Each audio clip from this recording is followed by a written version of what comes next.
आपने IPL matches देखे हैं या प्रो कबड्डी लीग के मैचेस या फिर हॉकी इंडिया लीग के मैचेस? कई सारे ऐसे स्पोर्ट्स होते हैं जिसको ऑर्गेनाइज किया जाता है इंडिया में। आपने कभी सोचा है इन इवेंट्स को मैनेज कौन करता है? जी हाँ, स्पोर्ट्स मैनेजमेंट। ये एक ऐसा करियर ऑप्शन है जो कि बहुत तेजी से बढ़ रहा है और इसमें बहुत सारे लोगों की डिमांड भी है। तो आइए आज हम इस वीडियो में डिटेल से जानेंगे कि स्पोर्ट्स मैनेजमेंट होता क्या है, क्या क्या करना होता है इसमें एक स्पोर्ट्स मैनेजमेंट किए हुए बंदे को, और ये चीज़ें आप कहाँ से सीख सकते हैं, कहाँ से इसके कोर्सेज कर सकते हैं। तो इस वीडियो को अंत तक ज़रूर देखिएगा और हमारे इस चैनल को लाइक, शेयर और सब्सक्राइब कर लीजिए। तो चलिए शुरू करते हैं काम की बात और जानते हैं क्या है स्पोर्ट्स मैनेजमेंट और कहाँ से सीख सकते हैं आप ये सब।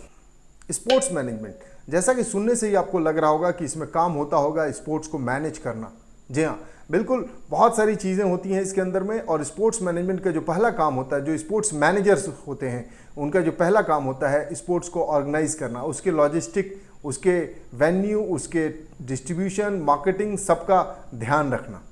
स्पोर्ट्स इवेंट मैनेजमेंट, जी हाँ, स्पोर्ट्स इवेंट मैनेजमेंट का काम ही होता है कि स्पोर्ट्स को ऑर्गेनाइज करना, उसके टिकटिंग से लेकर के हर पहलू को ध्यान रखना, उसके वेन्यू की बुकिंग, उसके प्लेयर्स के आने जाने के लॉजिस्टिक एक्सपेंसेस और किस तरीके से प्लेयर्स आएंगे, कहाँ ठहरेंगे, किस तरीके से वो ग्राउंड पर आएंगे, उसकी टाइमिंग क्या होगी और ब्रॉडकास्टर्स को किस तरीके से हेल्प करना है।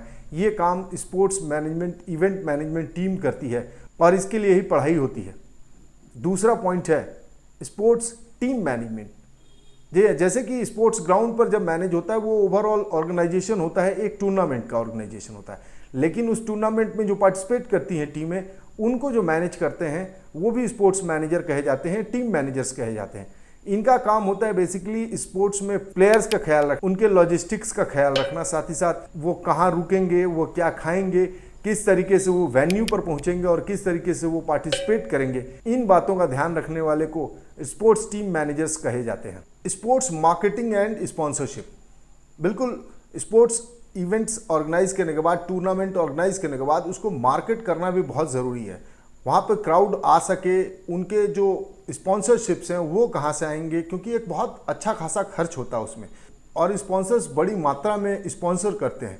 तो उन स्पॉन्सर्स को भी मैनेज करना और रेवेन्यू जनरेट करना भी स्पोर्ट्स मैनेजर्स का काम होता है। स्पोर्ट्स फैसिलिटी मैनेजमेंट, राइट, जब बड़े स्टेडियम्स बन जाते हैं उनके रखरखाव के लिए भी स्पोर्ट्स मैनेजर्स को हायर किया जाता है, उनके मेंटेनेंस को देखने के लिए स्पोर्ट्स मैनेजर्स को हायर किया जाता है, उनकी जो बजटिंग होती है, उनकी जो टिकटिंग फैसिलिटीज़ होती है, उसको स्ट्रीमलाइन करने के लिए स्पोर्ट्स मैनेजर्स की ज़रूरत पड़ती है। तो ये एक रोल्स एंड रिस्पॉन्सिबिलिटीज़ में आता है स्पोर्ट्स मैनेजमेंट किए हुए लोगों के ऊपर।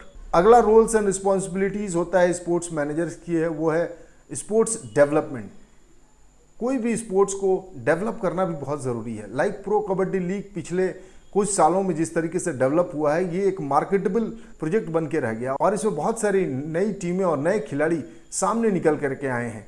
तो ये जो डेवलपमेंट वर्क है, जिसमें स्पोर्ट्स का प्रचार प्रसार से लेकर हर चीज़ इन्वॉल्व होता है, ये भी स्पोर्ट्स मैनेजर्स का ही काम होता है। स्पोर्ट्स गवर्नेंस, बिल्कुल, स्पोर्ट्स गवर्नेंस मीन्स रूल्स जो स्पोर्ट्स के बनते हैं उसको किस तरीके से इम्प्लीमेंट किया जा रहा है, क्या एम्पायर्स, रेफरीज जो लाए जा रहे हैं वो क्वालिफाइड हैं। इसके अलावा क्रिकेट में देखा जाए तो बहुत सारा टेक्निकल एस्पेक्ट्स होता है, थर्ड एम्पायर होते हैं, टीवी एम्पायर्स होते हैं, तो उनको मैनेज करना, उनको सही फीड मिल रहा है कि नहीं मिल रहा है, ब्रॉडकास्टर्स के साथ उनका तालमेल स्थापित करना, ये स्पोर्ट्स गवर्नेंस का काम होता है। और स्पोर्ट्स मीडिया एंड कम्युनिकेशन, बिल्कुल, जब तक कि स्पोर्ट्स को ब्रॉडकास्ट नहीं किया जाता उसकी पॉपुलैरिटी उस तरीके से नहीं आ पाती।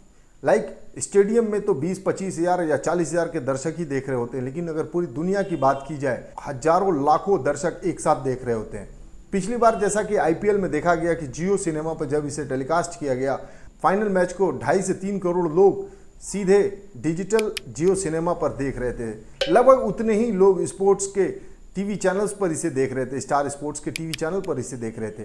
तो ये जो मीडिया और कम्युनिकेशन का पार्ट होता है वो भी स्पोर्ट्स मैनेजर्स के ही अंदर में आता है और ये एक बहुत बड़ा रोल होता है जिसको स्पोर्ट्स मैनेजर्स निभाते हैं। अब ये तो बातें हुई कि स्पोर्ट्स मैनेजर क्या क्या करता है, लेकिन ये करने के लिए सबसे इम्पॉर्टेंट चीज़ है कि आपको इसमें ट्रेंड होना होगा, आपको इसकी पढ़ाई करनी होगी और ये पढ़ाई होती है हमारे हिंदुस्तान में। कई ऐसे कॉलेजेस हैं जहाँ इस तरह की पढ़ाई होती है। आइए मैं उन कॉलेजेस के बारे में आपको बताता हूँ। बहुत सारे ऐसे कॉलेजेस हैं जो इसकी पढ़ाई करते हैं। मैंने कुछ चुनिंदा कॉलेजेस को चुन के निकाला है। आइए मैं उनके बारे में आपको बताता हूँ। ये कॉलेजेस हैं international institute of sports management IISM Mumbai. ये मुंबई में स्थित है और ये काफ़ी प्रतिष्ठित कॉलेज है स्पोर्ट्स मैनेजमेंट की पढ़ाई के लिए। दूसरे नंबर पर आता है national academy of sports management NASM। ये भी मुंबई में है और यहाँ से पढ़ाई करके निकले हुए लोग विभिन्न स्पोर्ट्स एजेंसीज और टीमों के साथ काम कर रहे हैं। ग्वालियर का Laxmibai national institute of physical education भी स्पोर्ट्स मैनेजमेंट की पढ़ाई के लिए जाना जाता है। Indira Gandhi institute of physical education and sports science IGIPSS new Delhi भी जाना जाता है स्पोर्ट्स मैनेजमेंट के लिए। साथ ही साथ यहाँ से निकले हुए लोग डिफरेंट कॉलेजेस में स्पोर्ट्स मैनेजमेंट की पढ़ाई भी कराते हैं। कई स्कूल्स में भी फिजिकल एजुकेशन के टीचर के रूप में जाने जाते हैं। नोएडा का Amity school of physical education and sports science, ये एक प्राइवेट कॉलेज है जो कि स्पोर्ट्स मैनेजमेंट की पढ़ाई कराता है। गुरु नानक देव यूनिवर्सिटी अमृतसर, ये भी काफ़ी पॉपुलर यूनिवर्सिटी है जहाँ पर स्पोर्ट्स की पढ़ाई होती है। पुणे का symbiosis school of sports science, ये स्पोर्ट्स साइंस के लिए जाना जाता है और इस स्कूल से पढ़े हुए लोग काफ़ी अच्छा काम कर रहे हैं। अगर साउथ की बात करें तो अलगप्पा यूनिवर्सिटी कराईकुड्डी का है, जहां से स्पोर्ट्स मैनेजमेंट का कोर्स करके आप विभिन्न टीमों के साथ जुड़ सकते हैं और स्पोर्ट्स एजेंसीज के साथ काम कर सकते हैं। तमिलनाडु का physical education and sports university जो है वो चेन्नई में है और ये भी काफ़ी मशहूर यूनिवर्सिटी है स्पोर्ट्स मैनेजमेंट की पढ़ाई करने के लिए। साथ ही साथ national institute of sports science and medicine new Delhi, ये बेसिकली स्पोर्ट्स साइंस से रिलेटेड डील करता है। और जैसा कि मेडिसिन की बात की गई तो स्पोर्ट्स में हुए इंजुरीज और फिजियोथेरेपी के लिए ये जाना जाता है। तो ये ऐसी कुछ यूनिवर्सिटीज़ हैं हिंदुस्तान में जहाँ से आप कोर्स करके, इनकी पढ़ाई करके आप एक अच्छे स्पोर्ट्स मैनेजर या स्पोर्ट्स डॉक्टर बन सकते हैं। इन कॉलेजेस में कई बार एडमिशन 12th के बाद हो जाता है या फिर ग्रेजुएशन के बाद भी आप एडमिशन ले सकते हैं। एडमिशन एलिजिबिलिटी और क्राइटेरिया जानने के लिए मैं इन सारे कॉलेजेस के लिंक डिस्क्रिप्शन में दिए जा रहा हूं आपको। आप जरूर जाइए और चेक कीजिए कि किस कोर्स में आप एडमिशन ले सकते हैं और किस कोर्स के लिए क्या एलिजिबिलिटी है, क्या क्राइटेरिया है। देखिए, स्पोर्ट्स जिस तरीके से इंडिया में बढ़ रहा है, स्पोर्ट्स मैनेजर्स की डिमांड उतनी तेजी से ही बढ़ रही है और ये बेहद ज़रूरी हो जाता है कि अगर आप प्रोफेशनल डिग्री लेकर के उस फील्ड में जाएं, आपके रिक्रूटमेंट के चांसेस बढ़ जाते हैं। और भी कोई सवाल आपको अगर मन में हो स्पोर्ट्स यूनिवर्सिटीज़ के बारे में, स्पोर्ट्स कॉलेजेस के बारे में, तो आप मुझे कमेंट में पूछ सकते हैं। मैं कोशिश करूंगा कि स्पेसिफिक यूनिवर्सिटीज़ या स्पेसिफिक कोर्सेज के बारे में डिटेल में वीडियो बनाऊं। तो आज के लिए संभव लाइव में बस इतना ही। मेरे इस चैनल को लाइक कीजिए, सब्सक्राइब कीजिए, शेयर कीजिए और हाँ, कमेंट करके ज़रूर बताइए कि मेरा ये वीडियो आपको कैसा लगा। Thank you.